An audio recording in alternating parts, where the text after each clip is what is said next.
Hello there, I'm attorney Kelly Longtin from Kelly Longtin Law, and today I want to talk to you all about qualified personal residence trusts. What are they and why and when should you consider one?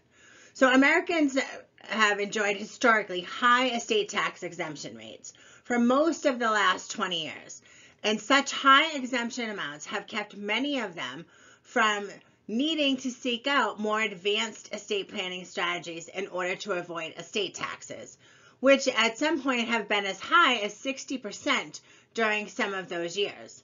However, it's uncertain what the estate tax exemption amounts and rates will be in the future. The current federal administration may decide to reduce the estate tax exemption amounts in an effort to raise revenue to fund many of the high-cost government programs that are being implemented today.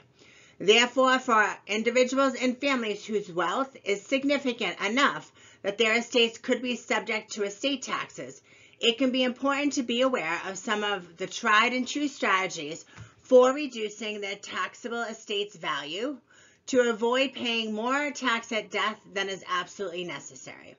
One strategy is the Qualified Personal Residence Trust, also referred to as a QPERT. So let's talk about the benefits of a Qualified Personal Residence Trust.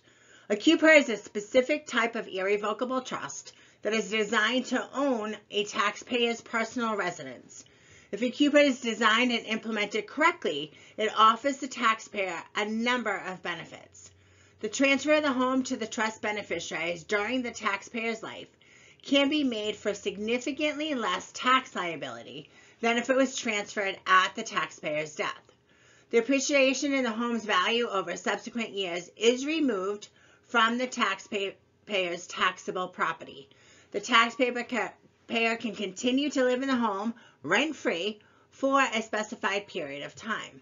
The taxpayer can further reduce their taxable property's value by paying rent to the trust after a specified period of time.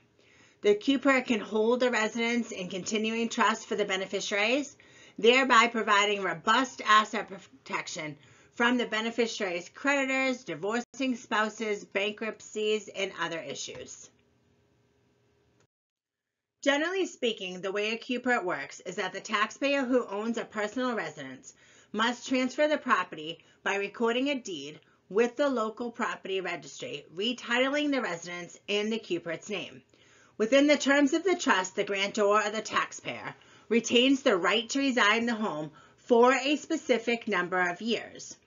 As a result of the taxpayer reserving the right to live in the property, the taxable value of the gift to the QPERT can be discounted under federal tax law. The longer the term, the greater the gift's valuation discount. When the term ends, the grantor's right to live in the home terminates, and the trust beneficiaries, usually the grantor's children, receive the residence either outright if the trust is designed to terminate at the end of the term, or in further trust for asset protection purposes. If the grantor wishes to continue to live in the home, they can rent it at fair market value, which allows the grantor to make additional transfers of cash to the trust, transfer tax-free for the benefit of the beneficiaries.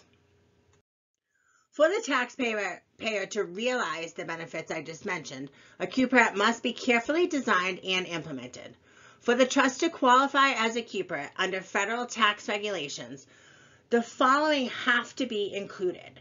So all income generated by the trust must be distributed to the trust grantor at least annually. The QPERT cannot allow the distribution of trust principal to any beneficiary other than the grantor before the term expires. The trust can only hold one residence with a reserved right of occupancy during the specified term and cannot hold any other type of property, with some limited exceptions to help maintain and insure the home. The QPERT must prohibit termination of the trust and distribution of trust property among the beneficiaries prior to the expiration of the trust term. The trust must require that if the residence is no longer being used as the grantor's personal residence, that the trust will cease to qualify as a QPERT. The trust must provide that if the home is damaged or destroyed to the degree that it becomes uninhabitable, that the trust will cease to be a Cupert unless the home is repaired or replaced before the earlier of 2 years after the damage occurs or the expiration of the grantor's residency term. The Cupert must not allow the trust to sell or transfer the residence to the donor, the spouse, or an entity controlled by either of them at any time during the grantor's residency term or at any time after the grantor's residency term that the trust remains a grantor trust.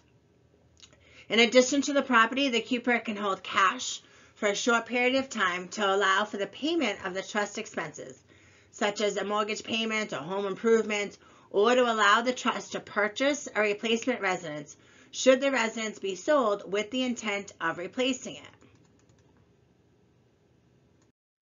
Now, there's some possible downsides of Cuperts. As with most things tax related, whenever you get a tax benefit, there's going to be a trade-offs that must be considered, and the same holds true for Cuperts. So before you decide to use a Cupert in your estate planning, you just really want to consider some things. There's typically significant legal and professional fees associated with the formation, the funding, and tax reporting of a Cupert.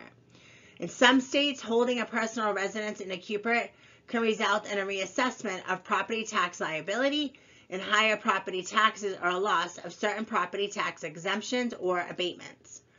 After the Cupert's term ends, the grantor must give up the right to occupy the residence, and if they desire to continue living there, they can do so only by renting the property from the Cupert beneficiaries, which can create an awkward situation in some families. Now, transferring the residence to the Cupert causes it to have a carryover basis in the hands of the beneficiaries, resulting in potentially high income taxes if they choose to sell the property after the term ends.